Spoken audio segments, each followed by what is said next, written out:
What's next in your industry or company? So this is something that I struggle with every day. Because to be honest with you, I'm not entirely sure. And for us as a company, it's very scary.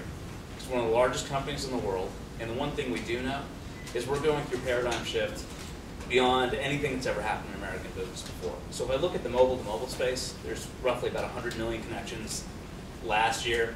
We own about 70% of those. It's going to go up to 500 million connections in the next 2 or 3 years between machines. What we struggle with is what we think is going to happen is that's going to change paradigms of communication, right? So the way you interact with the network, the way your network itself sort of manages its life, and how we become relevant in that's a very real thing. So for us, we lose about $1 billion every freaking year of people disconnecting phone lines. $1 billion a year. That's bigger than any company I could throw a stone at around here. And it's likely that in 10 years, nobody's going to be paying for a home phone line. That kind of sucks when you get 17 corporate jets like we do.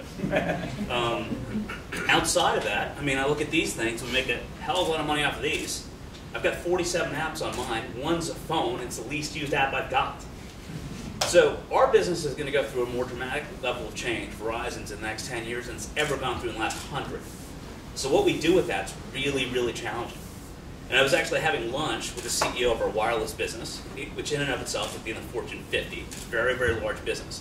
He was telling me that I have a pretty good idea what's going to happen in the next 3 or 4 years, but I have no freaking idea what's going to happen. And he's a pretty highly paid guy. So for us, you know, we have some concerns, and one of the things we want to do is we want to maintain a level of intimacy with the people that we touch. So day to day, minute by minute, we touch 110 million Americans, right? 1/3 of the American population. That's intimacy. I mean, people stop paying their mortgages, they will never stop paying their cell phone bill. So what we look at is what we can do to sort of enhance that intimacy with sort of that population that we have.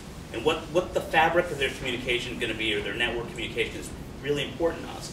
So as Ron was saying, healthcare is really important for us, because ultimately we want your cell phone or whatever sort of compute device is resident on your person to be a portal to your healthcare, to your financial well-being, to more than just texting your wife telling you to be home 20 minutes late for dinner. And how that directionally happens is going to be a mystery for us. So since I've joined the company, we've done a lot more things the company's never done before. We now do venture investing in a very real way. And in some of those venture investments, we make $50,000 and $60,000 and $70,000 small investments in little companies. Partly as a defensive tactic, but really a sort of help identify where disruption is around us. So I know I'm really not answering this question, but it's something we struggle with.